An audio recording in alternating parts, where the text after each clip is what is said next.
known to push the boundaries when it comes to action. So how does it differ in this particular film, in comparison to Nobody and Hardcore Henry? And what was how different was the tonality, in terms of storytelling as well? I thought it was very, look, you know better because the outsider will have a better view, a more truthful view. I'm biased, but there's a lot more comedy in this one. At the same time, because of the PG-13 rating, it made me really rethink.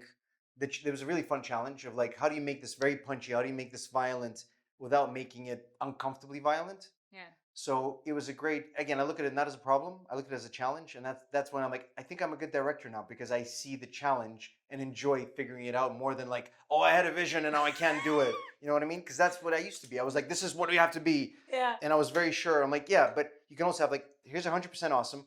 You can do 100% awesome just here, and that path used to be so much pain, and now I'm Yeah. like, let's go. That's the job, baby. So it's yeah, you just sit there and you think. That's what I love that I don't have any tools and I have no instruments. I just Yeah. lie on the couch and I put on some music and I'm just like, well, that's the movie, and I feel very artistic when I do it. Yeah. Awesome. Now it's a satire. Now, do you see this film as a satire on modern geopolitics, or do you take it as a fun escapist ride? The second, I think satire is a little bit different. I think satire needs to really put the knife in and turn it, whereas the point of this was an hour and 45 of escapist, high quality, fun buddy action movie. So there are obviously you can clearly tell I think you can clearly tell how I feel about these two particular leaders because you have John Cena's hopeful, optimistic, happy-go-lucky rainbows guy, and you have John Idris, who is, oh, life is hard and we got to concentrate and it's brooding and I don't sleep much. There's a lot of work. That's the kind of leaders I want, but I want to combine. I want to have the guy who works this hard and thinks about it this hard and worried about it this hard while being a gentleman who will also make people believe there is a brighter future ahead of us. Absolutely. So I think the world would benefit from having more people like that. I totally agree, and we need somebody like Noel. And it's interesting that Yeah. her character, like as she said, is the muscle in the film, Yeah. and it's been written and visualized by men because Mhm. usually what she's doing is Uh-huh. what usually you see men doing Uh-huh. in films. Yeah. So choosing Priyanka because she brings a kind of global star power also to the narrative. That is, to me, it's a bonus. I can't look at that first because, like, I've been in a situation where, like, this is a star. I'm like, yeah, but they're not right for this movie. It's not about if you have a lot of eyes on the film, but Yeah. the film's not good. That's not a victory. So the fact that she was correct for the part and she's got the star power, Yeah. that's the way to do it.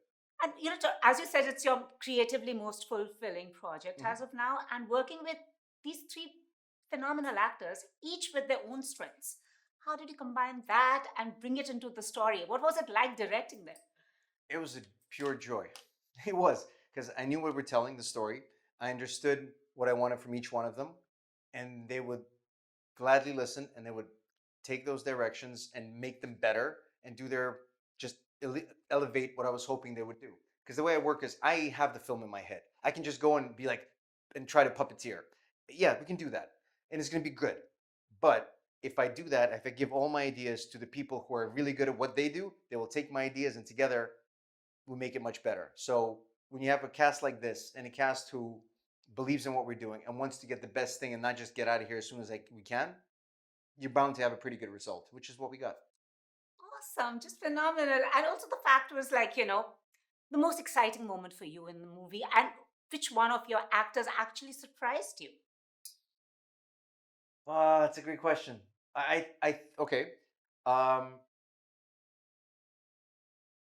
I have to. I can't pick one. It's impossible. Not just for political reasons. Yeah. I don't think they'll watch this, but I'll tell you. I think Idris surprised me in the sense that he, for some reason, underestimates his ability to improvise, and he can do that really damn well and really smartly. I think John. I knew John was always a very funny man and very physically capable, but I underestimated the way he can make dramatic things work. Just when he calms down and he gets very earnest and how you listen to him, he's a very good human being. All of them are. Yeah. But John's got this very American thing where it's like there's a lot of light in him, and even though he plays these guys who are big and mostly obnoxious and just wonderful, if you let that side, if he gets quiet, he can be very touching, Yeah. and that is incredible. And Priyanka, because I had the expectations based on the things I've seen of her in the West. I've seen a few of her Bollywood movies, and then she shows up and she's just. I knew she was going to be great. I had not a single doubt. But then the energy she brings on set with how she just hangs out and how she's always curious what's happening. She's not just like, we've done it great. She sits there right next to you, asks questions. She's just curious about the whole. You can see that she's learning. I loved her drive, her ambition, and we have some things in common. As we both were like, yeah, we're from faraway places, but we want to go make it in America. So, yeah. Awesome. Thank you so Thank much. you. Lovely chatting Yeah. with you. If you've liked this interview, please like, share, and subscribe. Follow me on Twitter and Instagram.